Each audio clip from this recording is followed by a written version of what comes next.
Hello my children, welcome to all of in Pandey tutorial. आज हम UP board class 10 अध्याय 11 chapter number 11 विद्युत धारा इलेक्ट्रिक करंट पढ़ाने जा रहे हैं। और सभी बच्चे जो है पेन कॉपी लेके बैठें और इसको नोट्स करें। अगर बेटा आपको यूपी बोर्ड 2026 में अगर अच्छे अंक ले आने हैं तो आपको मेहनत करनी पड़ेगी, संघर्ष करना पड़ेगा। और जब तक संघर्ष नहीं करोगे तब तक यूपी बोर्ड में आपको अच्छे अंक प्राप्त नहीं होंगे। क्योंकि अगर अच्छा अंक लाना है तो आपको संघर्ष करना पड़ेगा, कठिनाइयों को झेलना पड़ेगा। क्योंकि कहा भी गया है कि जिस प्रकार पतझड़ के बिना पेड़ पर नए पत्ते नहीं आते, जिस प्रकार पतझड़ के बिना पेड़ पर नए पत्ते नहीं आते, उसी तरह कठिनाई और संघर्ष के बिना परीक्षा में अच्छे अंक भी नहीं आते। तो आज हम आपको बताने जा रहे हैं कि विद्युत धारा क्या है, इसकी परिभाषा, मात्रक सूत्र, और आपको हम आज यह भी पढ़ाने वाले हैं कि प्रतिरोध क्या होता है, प्रतिरोध का मात्रक क्या होता है, इसका सूत्र क्या होता है, इसकी डेफिनेशन क्या होती है। और आज हम आपको ये भी बताएंगे प्रतिरोधों का श्रेणी क्रम और समांतर क्रम में संयोजन के सूत्र का निगमन कैसे किया जाता है। आज हम इस पे चर्चा करेंगे। और इसमें एक और इम्पॉर्टेंट टॉपिक है ओम का नियम, जो कि एग्जाम में बार बार यह प्रश्न पूछा जाता है। तो हम चर्चा करेंगे विद्युत धारा क्या होता है, इलेक्ट्रिक करंट क्या होता है। इलेक्ट्रिक करंट किसे कहते हैं? यानी किसी चालक में आवेश प्रवाह की दर को हम क्या कहते हैं बेटा? विद्युत धारा कहते हैं। किसी चालक में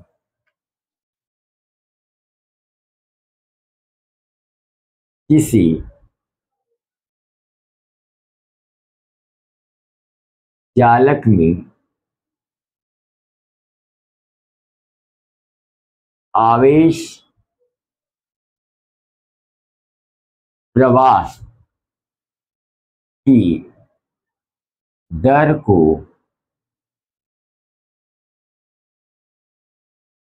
विद्युत धारा कहते हैं। इसे I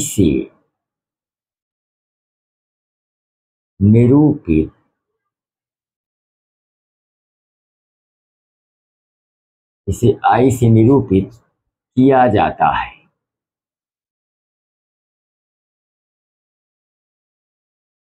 इसे I से निरूपित किया जाता है। मान लीजिए कोई चालक तार है या कोई चालक है, सपोज करिए मान लीजिए चालक है।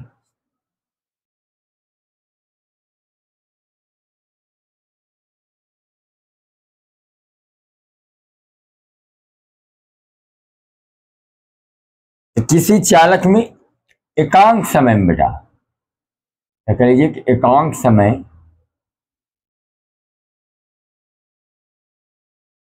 समय t में इसमें बहने वाली धारा क्या है?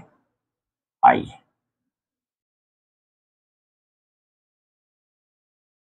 कि एकांक किसी चालक में आवेश प्रवाह की दर,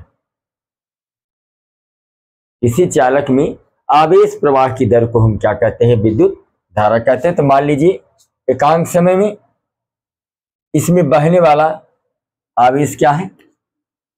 Q। इस चालक में बहने वाला आवेश क्या है? Q। तो किसी चालक में आवेश प्रवाह की दर को मान लीजिए एकांक समय में इस चालक में कितना आवेश बह रहा है? Q। तो एकांक समय में किसी चालक में आवेश प्रवाह की दर को हम क्या कहते हैं? विद्युत धारा कहते हैं। यानी I बराबर Q/T। तो समझ में आया? एकांक समय में किसी चालक में आवेश प्रवाह की दर को हम विद्युत धारा कहते हैं, इसे आई से निरूपित करते हैं। इस सूत्र के माध्यम से भी हम बेटा इसको डिफाइन कर सकते हैं, इलेक्ट्रिक करंट की विद्युत धारा को। एकांक समय में किसी चालक में आवेश प्रवाह की दर को हम विद्युत धारा कहते हैं, इसे आई से निरूपित करते हैं। और इसका मात्रक क्या होता है बेटा? इसका मात्रक एम्पियर होता है। इसको और भी अगर हम सूत्र को डिफाइन करें, I equal to Q upon T, इसके बटे करके अगर हम क्रॉस मल्टीप्लिकेशन क्यू बराबर आई टी, एक फार्मूला आपका ये भी बनेगा। और क्यू बराबर भी अगर हम निकालना चाहें तो क्यू बराबर क्या होगा? क्यू बराबर आई टी है। अगर इसको हम मान लीजिए टी निकालना चाहे तो टी बराबर क्या होगा?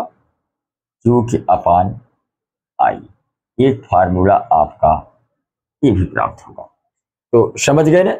अगर कोई पूछे विद्युत धारा है तो धारा क्या है तो क्या बताओगे?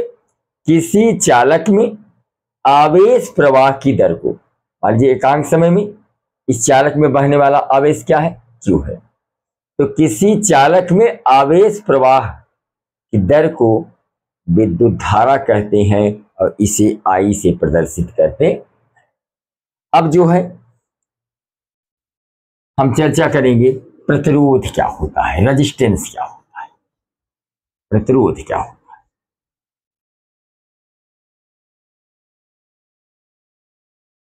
प्रतिरोध किसे कहते हैं? प्रतिरोध क्या है? रेजिस्टेंस।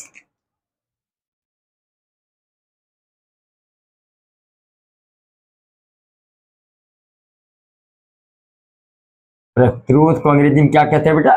प्रतिरोध को हम अंग्रेजी में रेजिस्टेंस कहते हैं। प्रतिरोध क्या होता है? तो प्रतिरोध को हम बहुत ही सरल ढंग से डिफाइन कर सकते हैं बेटा कि किसी चालक का वह गुण जो विद्युत धारा के प्रवाह का विरोध करता है। किसी चालक का वह गुण जो विद्युत धारा के प्रवाह का विरोध करता है, उसे प्रतिरोध कहते हैं। इसे कैपिटल आर से निरूपित करते हैं। इसका मात्रक ओम होता है। तो हम क्या कहें इसको? हम इसकी परिभाषा देख लेते हैं। किसी चालक का वह गुण, किसी चालक का वह गुण, किसी चालक का वह गुण जो विद्युत धारा के प्रवाह,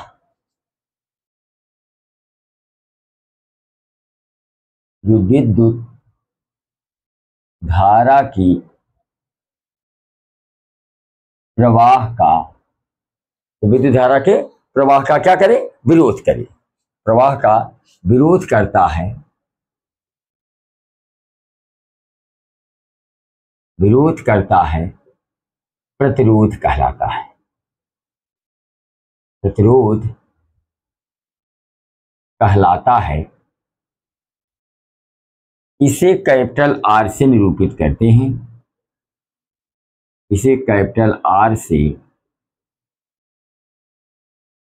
निरूपित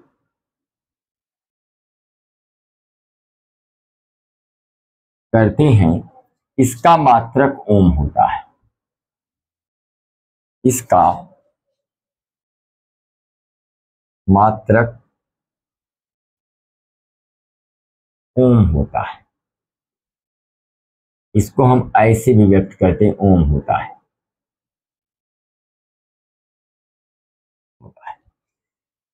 आप ऐसे भी कह सकते बेटा कि विद्युत धारा के मार्ग में रुकावट पैदा करने, यानी जो विद्युत धारा के मार्ग में रुकावट पैदा करे उसे हम प्रतिरोध कहते हैं। यानी विद्युत धारा के मार्ग में रुकावट पैदा करना ही क्या कहलाता है? प्रतिरोध कहलाता है। आप शॉर्ट में यह भी कह सकते हैं कि विद्युत धारा के मार्ग में रुकावट उत्पन्न करना ये क्या कहलाता है? प्रतिरोध कहलाता है। विद्युत धारा के मार्ग में रुकावट उत्पन्न करना ही प्रतिरोध कहलाता है।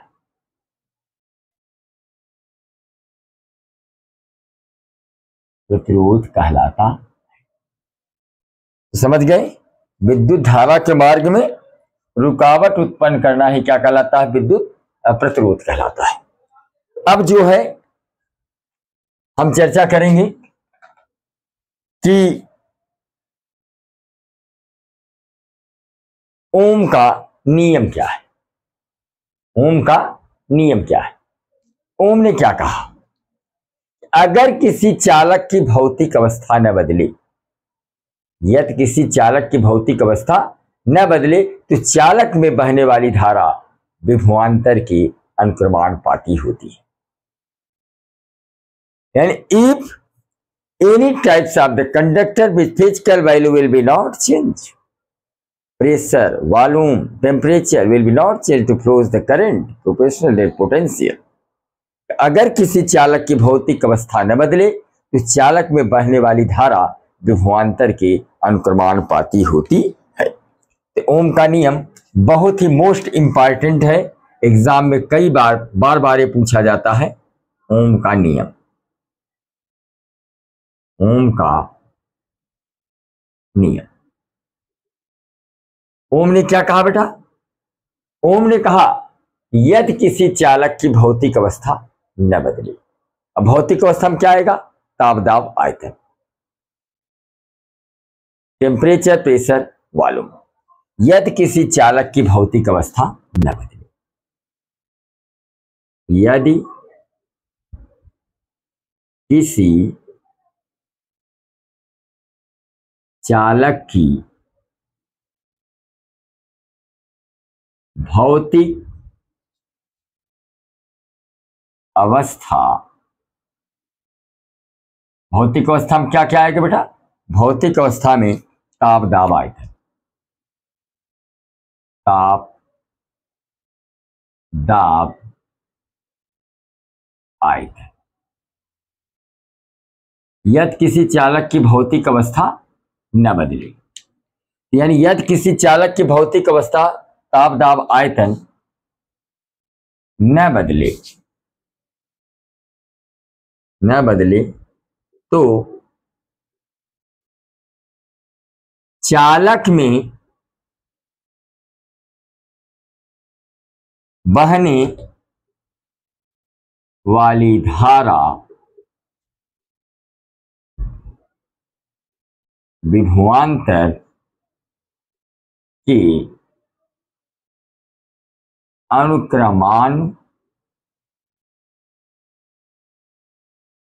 विभवांतर के अनुक्रमानुपाती होती है। यह है बेटा ओम का नियम। ओम ने क्या कहा? यदि किसी चालक की भौतिक अवस्था न बदले तो चालक में बहने वाली धारा विभवांतर के अनुक्रमानुपाती होती है। यानी V equal to I into V proportional I, V proportional I। यदि किसी चालक की भौतिक अवस्था न बदले, यानी ताप, दाब, आयतन न बदले तो चालक बहने वाली धारा विभवांतर, जो धारा I है वह विभवांतर के अनुक्रमानुपाती होता है। यानी अगर इस प्रोपोर्शनल को हटाएंगे तो एक नियतांक लगेगा बेटा R। तो V equal to I into R। यही है ओम का नियम, जहां V क्या है बेटा? विभवांतर। I क्या है?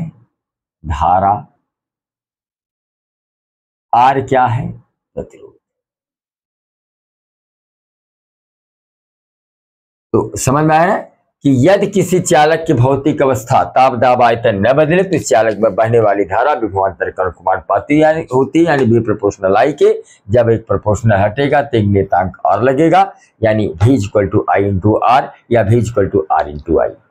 से कोई दिक्कत, तो यही है बेटा ओम का नियम।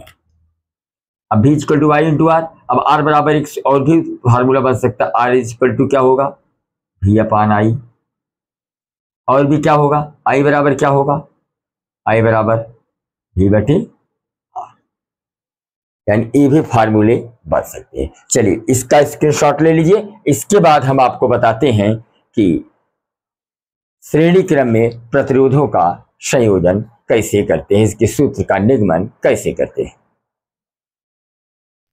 अब हम प्रतिरोधों का संयोजन देख लेते हैं, प्रतिरोधों का संयोजन कैसे किया जाता है और प्रतिरोधों का संयोजन कितने प्रकार का होता है। तो प्रतिरोधों का संयोजन कॉम्बिनेशन ऑफ रेजिस्टर्स, ये दो प्रकार का होता है। एक होता है बेटा श्रेणी क्रम, जिसको हम कहते हैं सीरीज कॉम्बिनेशन, दूसरा है समांतर या पार्श्व क्रम, जिसको हम पैरेलल कॉम्बिनेशन के नाम से जानते हैं।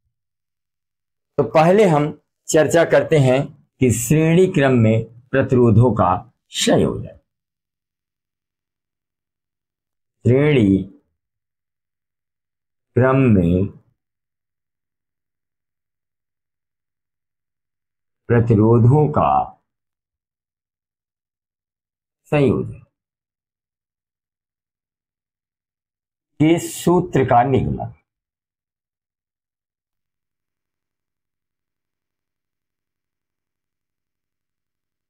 श्रेणी क्रम में प्रतिरोधों के सूत्र का निगमन हम कैसे करेंगे बेटा, बहुत ही आसान तरीका है, बहुत ही सिंपल तरीका है।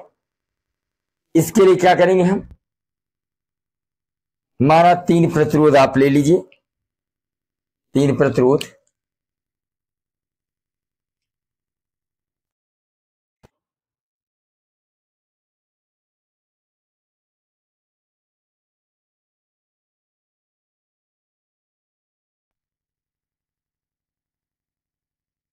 तीन प्रतिरोध हमने ले लिया।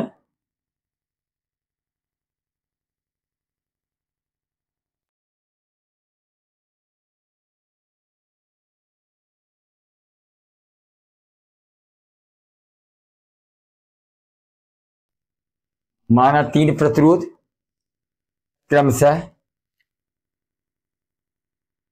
R1, R2, R3 श्रेणी क्रम में जुड़े और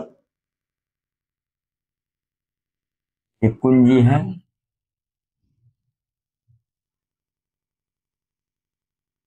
और इनके बीच का विभवांतर क्या बेटा, ये बीच का विभवांतर V1,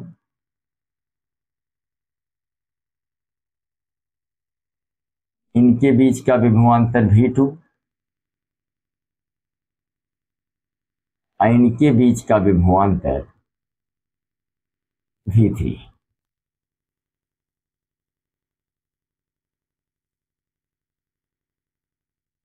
तो माना तीन प्रतिरोध क्रमशः R1, R2, R3 हैं, इनके बीच का विभवांतर V1, V2, V3 है और इसमें बहने वाली जो धारा है बेटा वो आई है।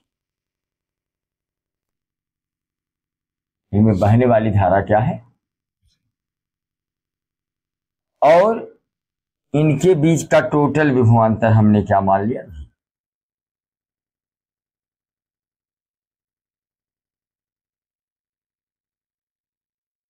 तो आप लिखेंगे माना तीन प्रतिरोध,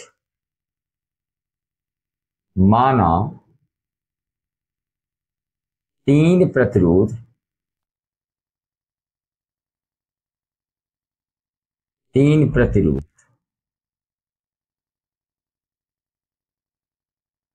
क्रमशः क्रमशः R1, R2, R3 श्रेणी क्रम में जुड़े, क्रम में जुड़े। इनमें जिनके बीच का विभवांतर, जिनके बीच का विभवांतर क्रमशः V1 V2 V3 है तथा बहने वाली धारा तथा इनमें बहने वाली धारा I है। तो ओम के नियम से, ओम के नियम से, ओम का नियम क्या कहता है बेटा? V equal to I into R. यदि किसी चालक की भौतिक अवस्था न बदले तो इस चालक में बहने वाली धारा विभवांतर के अनुक्रमानुपाती होती है, यानी V प्रोपोर्शनल I या V equal to I into R की। ये ओम का नियम है। तो उसके अनुसार पहले चालक मतलब कि पहले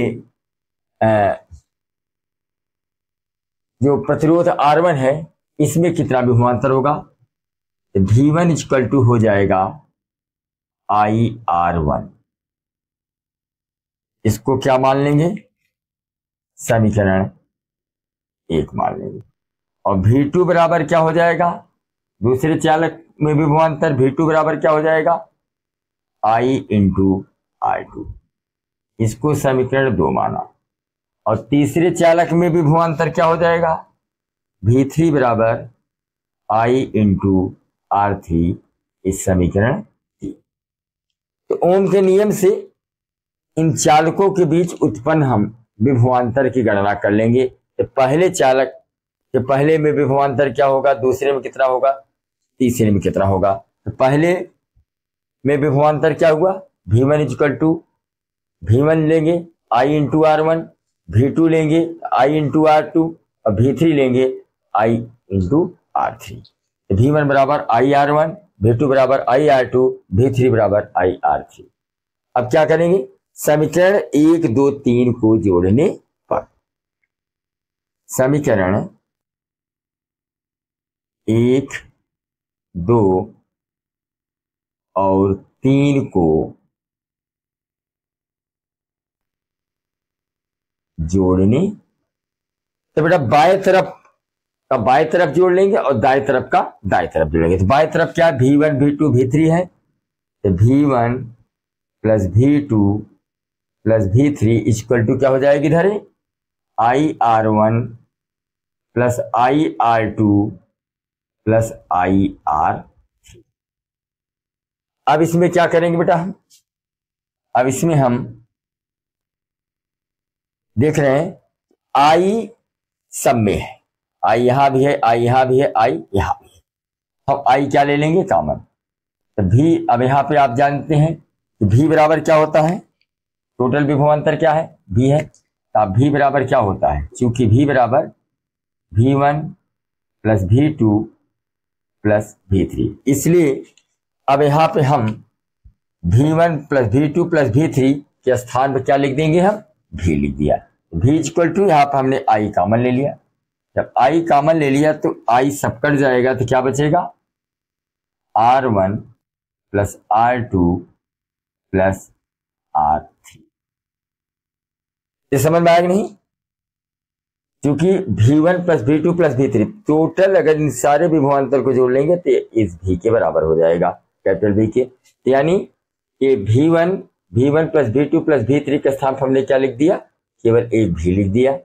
और उसके बाद I यहां भी था, I यहां भी था, I यहां भी था, I हमने कॉमन लिया, सारे I कट गए, क्या बचा? R1 plus R2 plus R3। अब यहां देखिए V के बटे I, V के बटे क्या कर देंगे? इस I को हम V के नीचे ला देंगे। V के बटे I बराबर क्या है? R1 plus R2 plus R3। या और अभी आगे ले सकते हैं। अब आपका ओम का नियम क्या कहा? ओम ने क्या कहा? ओम के नियमानुसार V बराबर क्या होता है? I into R। अगर हम भी के बटे ये भी वैसे है, आई अगर इसकी नीचे आ गया बेटा, भी अपने स्थान पे, आई इसके नीचे आ जाएगा तो इधर क्या बचेगा, केवल आर बचेगा। केवल क्या बचेगा, आर बचेगा।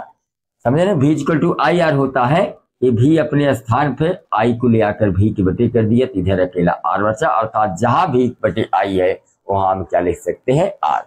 इसीलिए इस भी बटे आई का स्थान हमने क्या लिख दिया, आर बराबर R1 plus R2 plus R3, और भी प्रतिरोध लेंगे तो आपका ही बढ़ता चला जाएगा। यही है बेटा श्रेणी क्रम में प्रतिरोधों की संयोजन की सूत्र का नियम। चलिए इसका स्क्रीनशॉट ले लीजिए, फिर हम समांतर क्रम में प्रतिरोधों के संयोजन के सूत्र का निर्माण कराते हैं। अब हम चर्चा करते हैं कि समांतर या पार्श्व क्रम में प्रतिरोधों के संयोजन के सूत्र का निगमन हम कैसे करते हैं। ये बहुत ही आसान तरीका है बेटा, मैं बता रहा हूं आपको। तो पहले हम क्या करेंगे, हम समांतर क्रम में प्रतिरोधों को जोड़ेंगे। कैसे जोड़ते हैं,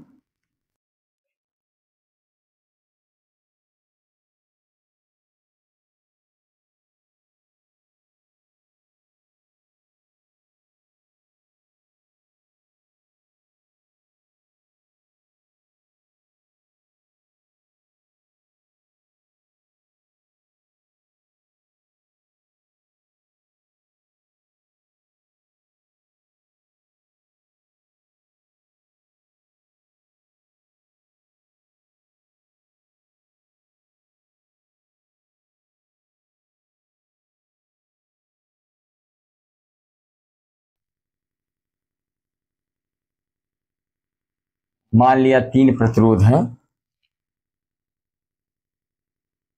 R1 R2 R3। ये तीनों प्रतिरोध बेटा समांतर क्रम में जुड़े।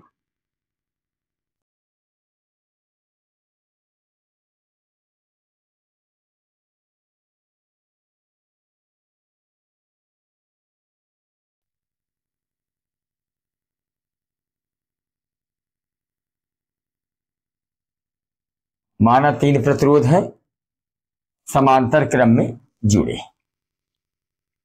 R1 R2 R3 3 प्रतिरोध हैं जो कि समांतर क्रम में जुड़े हैं। ये आपका कुंजी है, ये आपकी बैटरी है, प्लस माइनस, और इनके बीच का टोटल विभवांतर भी होगा बेटा। इनके बीच का जो विभवांतर होगा वो क्या होगा, भी होगा।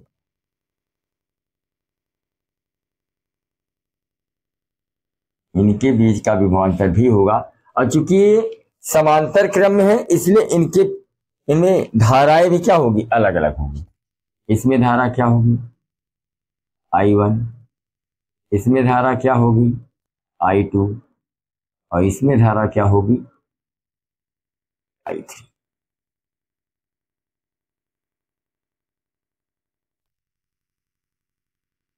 तो आप लिखेंगे कि माना 3 प्रतिरोध R1 R2 R3 समांतर क्रम में जुड़े हैं, इनके बीच का कुल विभवांतर भी है, और इनमें बहने वाली धाराएं क्रमशः I1 I2 I3।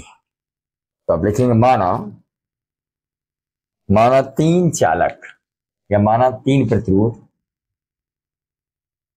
माना 3 प्रतिरोध क्रमशः R1 R2 R3 समांतर क्रम में, समांतर क्रम कहिए चाहे पार्श्व क्रम कहिए एक ही चीज है, समांतर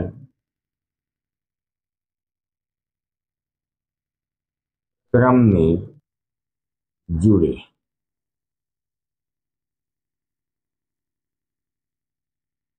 जिनके बीच का विभवांतर भी है, जिनके बीच का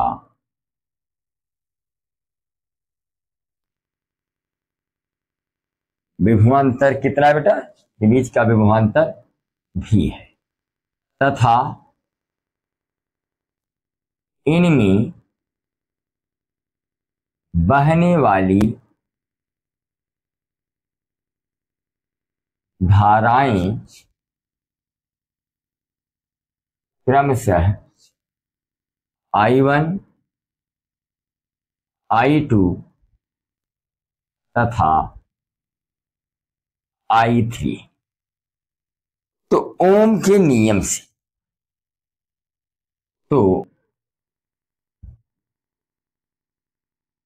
ओम के नियम से ओम का नियम क्या बेटा, V equal to I into R के। आई बराबर क्या होगा, V अपान आर। ओम के नियम से I1 बराबर क्या होगा, ओम के नियम से I1 बराबर क्या होगा, I1 बराबर हो जाएगा V अपान R1, V अपान R1। और I2 बराबर क्या होगा, V अपान R2। I3 बराबर क्या होगा, V अपान I2 बराबर V अपान R2, सॉरी I2 बराबर V अपान R2 और I3 बराबर होगा V अपान R3। तो ओम के नियम से I1 बराबर क्या हुआ, V अपान R1, I2 बराबर V अपान R2, I3 बराबर V अपान R3। अब इसको बेटा हमने मान लिया समीकरण 1, समीकरण 2, समीकरण 3। अब समीकरण 1, 2, 3 को जोड़ने पर समीकरण 1, 2 और 3 को जोड़ने पर तो क्या करेंगे, बाएं तरफ का बाएं तरफ जोड़ देंगे, दाएं तरफ का दाएं तरफ जोड़ देंगे। तब यहां क्या हुआ, I1 plus I2 plus I3। मतलब बाएं तरफ का हमने बाएं तरफ जोड़ा, दाएं तरफ का दाएं तरफ। V अपान R1 प्लस V अपान R2 प्लस V अपान R3। और भी अगर लेंगे तो जाएगा। आप जानिए कि टोटल I बराबर क्या होता है, चीज को याद रखिए, I1 plus I2 plus I3। I1 यानी कि चूंकि I1 plus I2 plus I3 equal to क्या होगा, I। यहां पहले क्या करेंगे, ये I1 plus I2 plus I3, यहां देखिए V यहां भी है, V यहां भी है, V यहां भी, तो V हमने क्या ले लिया कॉमन, V कॉमन लेंगे तो क्या बचेगा, 1/R1। क्या बचा, ये सारे भी कट जाएंगे तो क्या बचेगा, V से भी कट गया तो क्या बचा, 1/R1। यहां भी कट गया 1/R2, यहां भी कट गया तो 1/R3। हमने कहा कि I1 plus I2 plus I3 बराबर क्या होता है, I। हम इतने के स्थान पर क्या लिख देंगे, I। इतने के स्थान पर हमने क्या लिख दिया, I। और यहां पे भी, और ये तो आपका है ही 1/R1 plus 1/R2 plus 1/R। अब यहां क्या करें बेटा, I के बटे भी कर देंगे। क्या कर देंगे, ये I अपने स्थान पे है, इस भी को हम ले आकर इसके नीचे कर, I अपने स्थान पर भी को ले आकर हम इसके नीचे कर दिए, ये भी इसके I के नीचे चला। इधर क्या बचा, 1/R1 plus 1/R2 plus 1/R। अब आपने ओम का नियम पढ़ा है क्या, V equal to I into V equal to I into R के। अब यहां देखिए, यहां भी का गुणांक कुछ नहीं, तो भी गुणांक क्या मानेंगे बेटा, यहां भी का गुणांक कुछ नहीं है तो यहां पर भी का गुणांक हम क्या मानेंगे, 1 मान लिए। अगर हम क्या करें, R को ले आकर कहां कर दें, या ऐसे कर सकते, I को हम क्या क्या ले आए, भी के नीचे, क्या लेंगे, भी के नीचे आई के बटे भी, तो आई या भी को इधर ले जाएंगे और एक क्या हो जाएगा, भी को आई के बटे अगर भी करेंगे, आई के बटे भी करेंगे तो एक के बटे आर हो जाएगा। ठीक, अगर भी आई के नीचे जाएगा, याद रखिएगा, अगर भी आई के नीचे आएगा तो आर किसके नीचे आएगा, एक के नीचे। इस पॉइंट को समझिए बेटा, बहुत इंपॉर्टेंट चीज है। अगर भी किसके नीचे गया, आई के नीचे, तो आर किसके नीचे आएगा, आर जो है एक के नीचे आएगा, याद रखिए। अगर जो है भी किसके नीचे चला गया, आई के नीचे, यहां देखो, अगर भी किसके नीचे गया, आई के नीचे, ध्यान दो, आई के नीचे क्या गया, आई के नीचे भी गया, एक के नीचे क्या आएगा, आर आएगा। और इसका अगर हम तिर्यक गुणा करेंगे फिर वही आ जाएगा, भी एक का भी आई इंटू। तो फिर से देख लें कि अगर आई के बटे हमने क्या कहा, आई के बटे अगर हम भी ले जाएंगे, यानी आई अपने स्थान पर, भी को हम कहा ले गए, आई के नीचे, आर किसके नीचे आएगा, एक के नीचे, एक नीचे आर आ गया। अब इसका अगर हम क्रॉस मल्टीप्लिकेशन करेंगे बेटा, क्रॉस मल्टीप्लिकेशन करेंगे तो वही आएगा, भी इक्वल टू क्या आएगा, भी equal to I into R आएगा। इसीलिए अब हमने क्या किया, आई के बटे भी जहां है, जहां आई के बटे भी है वहां आप क्या लिख सकते हैं, एक के बटे आर। इसलिए इस आई के बटे भी के साथ हमने क्या लिख दिया, एक के बटे आर। इस आई बटे भी के साथ हमने लिख दिया एक के बटे आर बराबर एक के बटे आर वन प्लस एक के बटे आर टू प्लस एक के बटे आर थ्री। यह है बेटा समांतर क्रम या पार्श्व क्रम में प्रतिरोधों की संयोजन के सूत्र का निगमन। तो समांतर क्रम में प्रतिरोध